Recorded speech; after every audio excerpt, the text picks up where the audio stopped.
Hi, everyone. Welcome to our weekly chat about local history. I am Robert Lowell Goller. Thank you for joining us, as always. And thank you also for the great ideas for topics for these weekly chats. I actually have more topics than I have time for, which is a good problem. But this week's topic is kind of timely in the fact that I didn't realize it that are about 100 years out from this topic. It's sort of the 100-year anniversary of when this issue was at the forefront here in our local area. And I just happened to also be researching this topic as well. And I'm in the very early stages of it. I had been researching it as part of other topics, and so I'm in the early stages of it. But I was intrigued, and especially after I was asked about it. And that question is, was the Ku Klux Klan ever active in East Aurora? And what's the history of the Ku Klux Klan in our area? And a lot of us have the false idea that the Ku Klux Klan was just a Southern thing after the Civil War, and it was down in the South. It was predominant in the South, but it was also active in the North, particularly in the 1920s. And there was a resurgence, a second wave of the Ku Klux Klan after World War I into the 1920s, and we were part of that. And not to give away the ending of today's chat, but today's talk and discussion, but yes, the Ku Klux Klan was active here, not only in Western New York, but in East Aurora as well. That second resurgence, and there's a lot of information online about this, and there's a lot of information about Buffalo, particularly Buffalo's involvement with the Ku Klux Klan, and it's very intriguing, and I don't have a lot of time to go into it. As I have told you before and have discussed, I am working on some books, some book projects, and this research, a lot more than I can talk about today, is going to be part of that. So stay tuned for that. I'm delving into a lot of the newspaper articles and documents that we have, documentations related to the Ku Klux Klan. Now, uh, what I did was go through the newspapers, the Easter Advertiser in particular, to try to find the Ku Klux Klan. And you can do this with any newspaper that you're researching, whether it's in East Aurora or other towns. My suggestion is to not, when you're doing a search, if you're doing newspapers.com or Fulton History or anything, don't look for Ku Klux Klan. It gets muddy when you're in the search field. Just look for Klux. Klux. And it sounds weird, but if you look for KU, you're going to get a whole bunch of other words that include those two letters next to each other. And the most unique word in those three words is, I think, Klux. So that's what I looked for, and I found a whole bunch of things. So that's just a tip if you're researching the Ku Klux Klan in any newspaper or any documents that has a digital search function. So, believe it or not, yes, the Ku Klux Klan was active around here, and it actually started, according to some other folks' research, in 1921. The wave of the Ku Klux Klan after World War I, and they started to have meetings in Buffalo and services. They would have church-like services, not only in Buffalo but in other areas as well. And they've documented, some other researchers have documented the Ku Klux Klan in Buffalo starting in 1921. There are articles in the newspapers where it was starting in the more rural areas, and the articles in the newspapers were talking about it making its way to the cities. In some cases that's true, in others I found it earlier in the cities, but that's more research I'll have to flesh out. But it, in the early 1920s, the Ku Klux Klan was starting to become active in our area. Now, we have to not fall into the trap of believing that this was a fringe group. This was an organization that was trying to gain members, and they were being very successful at it. And why? Well, I won't go into all the details about the Ku Klux Klan. There's a lot online that you can look up, and a lot of us already know what they did. But they were capitalizing on the idea that immigrants were coming in and taking jobs away, that there was an anti-Christianity motive for a lot of people who were not of not anti. They were claiming they were anti-American. It wasn't just against black people. It was against Jewish people, Catholics. There was an anti-Catholic movement, and so they were capitalizing on that. The population of our area jumped after in the 1920s, and a lot of immigrants were coming in, my grandparents included, during World War One, one set of great grandparents. And so there was this feeling that these outsiders were coming in, and the KKK was capitalizing on that.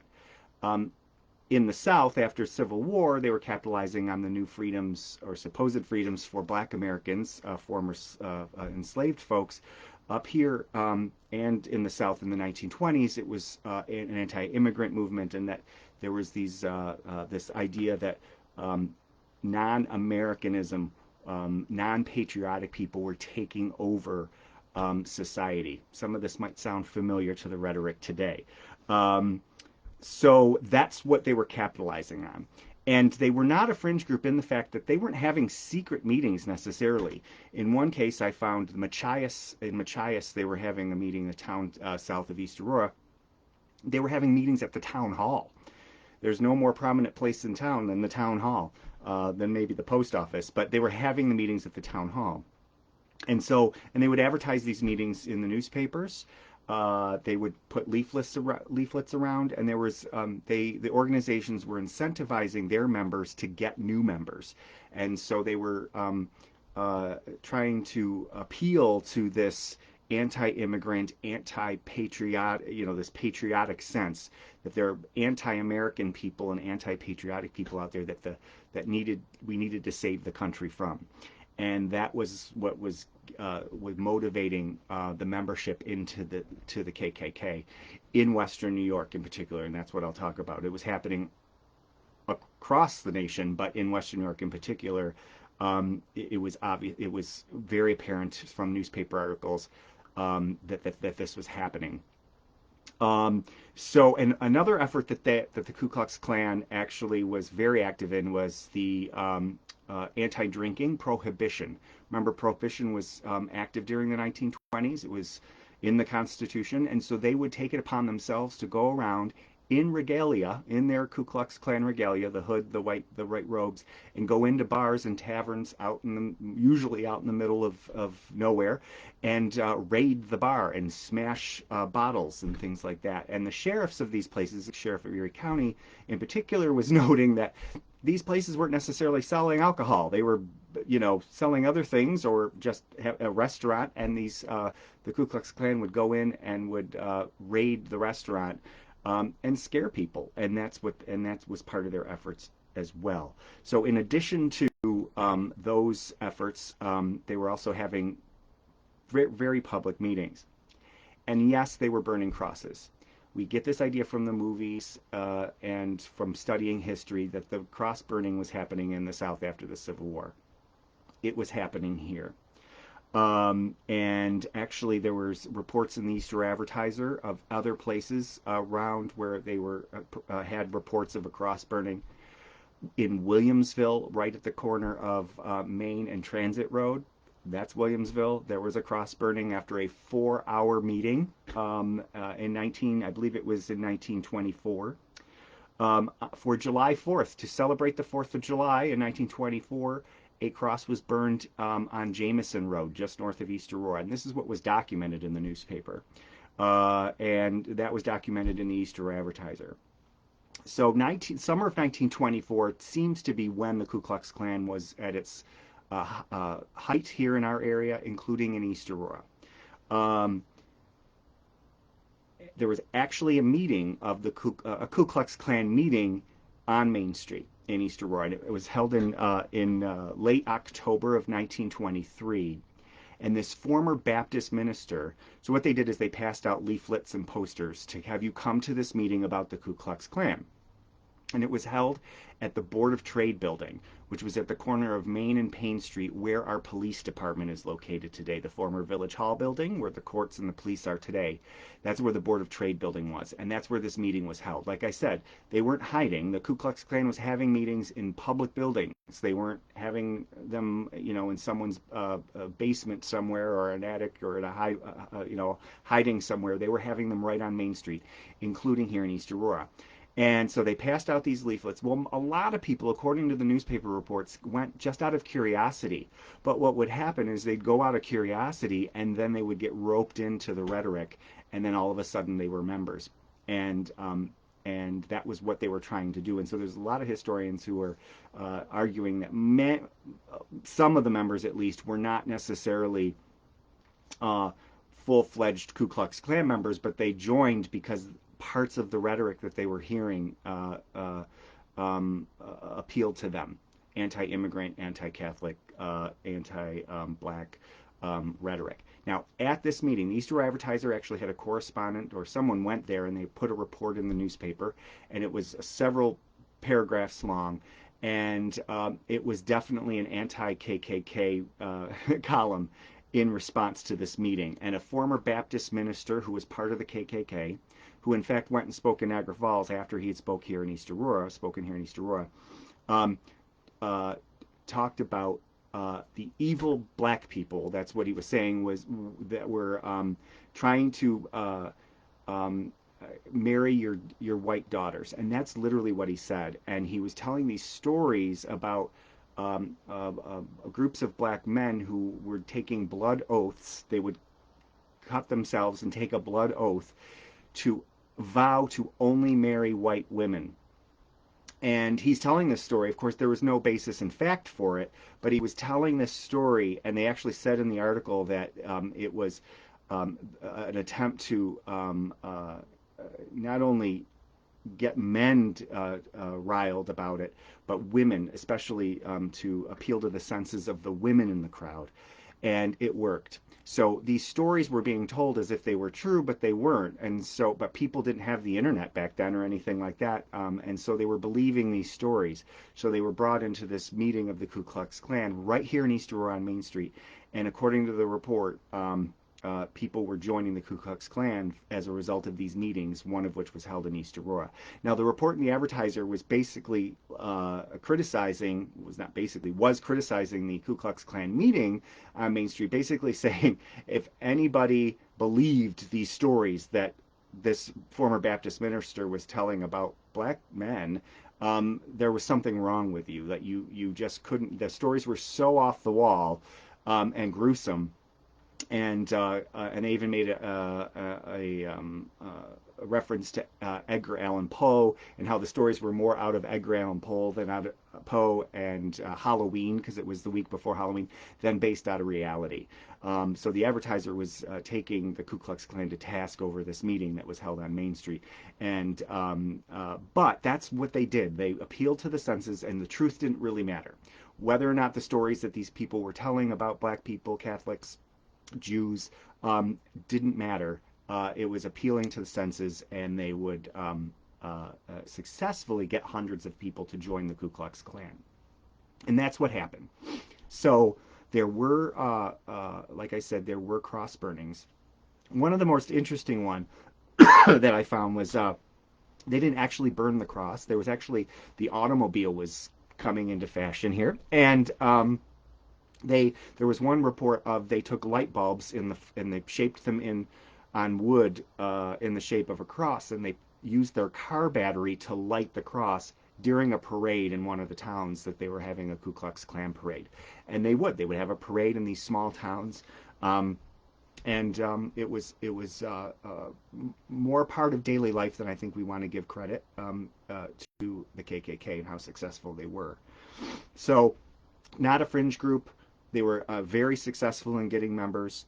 But then there was also an anti-KKK as a result, anti-KKK movement as a result. And actually, Mayor Schwab of Buffalo, if you want to learn more about him, there was interesting, when he ran for mayor of Buffalo, he ran against another candidate. And what happened a lot was there were candidates that were branded as pro-KKK and anti-KKK, and Mayor Schwab was an immigrant. Um, and actually is known for going after the Ku Klux Klan in Buffalo, and he successfully did it. And one of the things that happened is there was a raid on a meeting in Buffalo, and it's well known where they met, that sort of thing, and they got the membership list, and and the membership list was published by the anti-KKK folks. So we have that list. So that's how we know that there were people from East Aurora going to these meetings in Buffalo. So in addition to a meeting in East Aurora, one of which we can document, there were meetings in Buffalo happening and elsewhere, and we know East Aurora people attended because there's a list. And I'll put a link to the list. It's been digitized. And they published the list of names, the occupations of the folks. So like if they were a storekeeper or a farmer, and they listed it by town. So I'll put the list, and you can scroll through and find East Aurora, and there's nearly 100 names, maybe more, of people from East Aurora, their names, their occupations, and that they're from East Aurora, and you can look through that list. So at least 100 people from East Aurora in that moment in time attended a meeting and joined the Ku Klux Klan and were on the membership rolls. So that's how we know.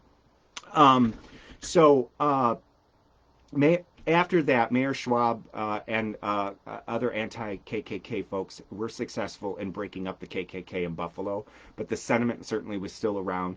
Actually, the 1924 campaign for Congress, an East Aurora man named Richard Persons was running for Congress. How to handle the KKK was a very big issue in that 1924 campaign. There was a successful effort to break up the KKK in the meetings and the organized movement of it. But for several years in the early 1920s, 100 years ago, the Ku Klux Klan was very active here in our area, including East Aurora. So to answer the question, yes, the KKK was active here in our community. Now, with that, when I post the list of the names, there's been some discussion in historian circles about whether you publish the names of members people from the past who had been members of the Ku Klux Klan. And one of the tactics I use, I believe you should. It is history. It's something we can learn from, but it's not something that we maybe discuss in a public forum where someone will discover during that public forum that their grandfather was a member of the Ku Klux Klan. So I give you the link. You can go look it up yourself and digest that information as you would like. One of the things that I found interesting is the people who, again, it wasn't a fringe group, the people who were found the message of the Ku Klux Klan appealing.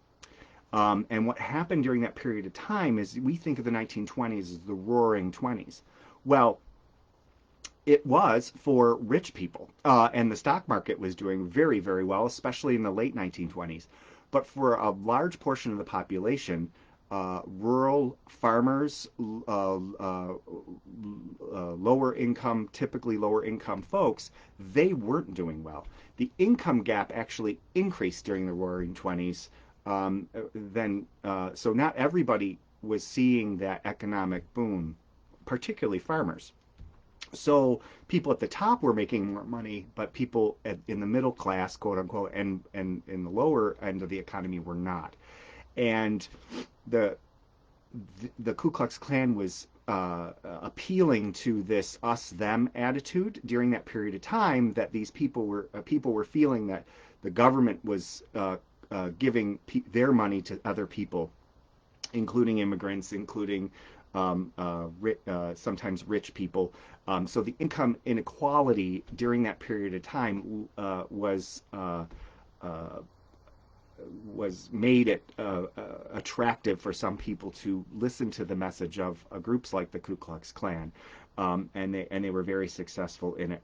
And one of the things that the Ku Klux Klan did too is they went into church services. There were reports in the newspaper dressed in their regalia, and they would go to a church service and they were trying to label themselves, brand themselves as the Christian American anti-alcohol folks, family values, that sort of thing, and they were appealing to that as well. And they gave money to charities. So there was reports in the newspaper that, yes, they had these racist views, and but they were raising, like, they were branding themselves as a civic organization, a church charitable organization, by giving money. So in our area in particular, but across the board, the Ku Klux Klan is also, we look at them today as a fringe group, but they were very successful at gaining members during the 1920s, until they were broken up, and by the anti-Klan folks. But they were much more successful than we give them credit for. They weren't a completely fringe group. And so when we're looking back at the history of it in our community, and you look at the circumstances of the times, you can see how the group would have appealed to a large group of folks with a lot of misinformation, and that's what was really happening.